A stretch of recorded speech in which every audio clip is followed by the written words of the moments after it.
O pré-candidato à presidência da República pelo PT, Luiz Inácio Lula da Silva, voltou a defender uma revisão na reforma trabalhista. Lula também citou que pode mexer na reforma da Previdência. Em entrevista a uma rádio, o petista disse que é necessário adequá-las aos tempos atuais, sem transformar os trabalhadores em escravos. As diretrizes do plano de governo divulgadas pela campanha de Lula prevêem a revisão da reforma trabalhista aprovada durante a gestão do ex-presidente Michel Temer. O texto aprovado na época flexibilizou as regras da área e é alvo de críticas de políticos e partidos de esquerda. O plano de Lula também estabelece a revogação do teto de gastos e a revisão do atual regime fiscal do Brasil. Lula já afirmou que o teto de gastos serve apenas a banqueiros gananciosos. Nesta terça-feira, mais de 1.000 economistas assinaram o manifesto pró-Lula e contra a barbárie. O documento faz diversas críticas à política econômica do governo Bolsonaro e defende a eleição do petista ainda no primeiro turno. Começo com você agora, Rodrigo Constantino. O que dizer sobre todas essas declarações de Lula?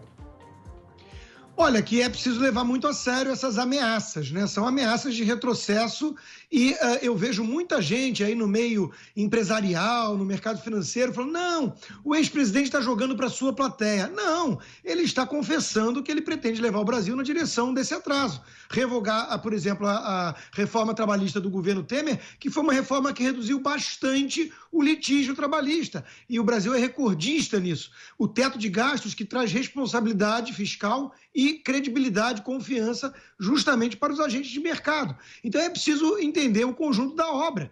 Quando o ex-presidente Lula diz que vai nessa direção, é preciso levar a sério. Ele mira nos exemplos da Argentina, por exemplo, até da Venezuela. A ex-presidente Dilma Rousseff, que o próprio Lula dizia que Lula é Dilma, Dilma é Lula, quando ela era candidata, a Dilma Rousseff disse essa semana que o sonho do PT é sim o socialismo.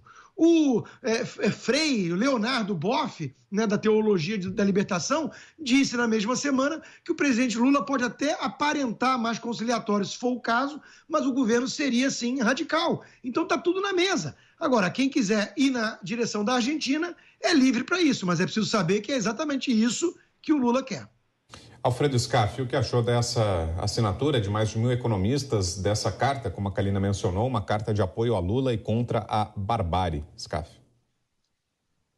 Bom, boa noite, Brown. Em primeiro lugar, não existe barbárie nenhuma, não existe nenhum ato antidemocrático praticado por nenhum dos poderes, muito menos pela presidência da República. E, na verdade, o que a gente gostaria de ouvir de todos os candidatos não é em revisão daquilo que foi aprimorado. Na verdade, é aprimorar mais ainda aquilo que já foi aprimorado. A reforma da Previdência foi uma grande conquista, uma conquista corajosa, difícil, mas obviamente encampada pelo Parlamento. E a reforma trabalhista melhorou as relações trabalhistas, porque a gente precisa melhorar a vida daqueles que geram riqueza e não aqueles que querem distribuir a riqueza dos que geram a riqueza. Então, quando você fala em empregado e empregador, essa relação precisa ser aprimorada, ela precisa ser libertada, ela precisa ser mais liberal. Por quê? Porque aí melhora a vida do empregado, melhora a vida do empregador. O que o PT quer? O PT quer a bagunça legislativa, eles querem a bagunça geral. Quanto pior, melhor. Porque daí, quanto pior, o Estado fica mais forte, ele tem que resolver tudo, aquilo começa a inchar. E é tudo o que eles querem, eles não querem um Estado simples, eles não querem mais Brasil e menos Brasília. Pelo contrário, eles querem mais poder e não tem plano de governo nenhum, visto essas questões de revisão daquilo que não pode ser mais piorado. E, pelo contrário, tem que ser melhorado.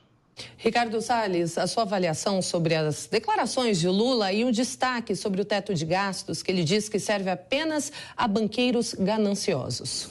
Pois é. Parte desses banqueiros gananciosos, inclusive, querem ver Lula de volta ao poder, sinal que mamaram muito ao longo dos governos do PT, cresceram muito, ficaram bilionários. Muitos, inclusive, têm uma postura contrária ao presidente Bolsonaro, porque foi o governo Bolsonaro que inventou, por exemplo, o PIX. O PIX tirou cerca de 20 bilhões de reais dos bancos. Portanto, não é de se espantar que muitos desses banqueiros gananciosos, como disse o Lula, querem o Lula de volta. Muitos, inclusive, passaram uns dias na cadeia também, que nem o Lula, e querem se solidarizar com ele obviamente, nenhum negócio, nem nada. Querem apenas se solidarizar com o Lula agora, nesse mandato. Mas a população, o brasileiro decente, que trabalha, cria sua família, etc., não quer nada disso. Não quer o fim do teto de gastos, como não quer o fim da reforma trabalhista, tampouco da previdenciária, não quer que o Brasil se aproxime da Argentina. Porque, ao contrário dos banqueiros gananciosos que o Lula se referiu, eles não colocam o seu dinheiro lá fora. Eles têm aqui no Brasil a sua propriedade, o seu ganha-pão. Portanto, para a classe média brasileira, não tem plano B. Se der errado, ninguém vai se mandar para Miami ou para a Europa. Vai ter que resolver aqui mesmo.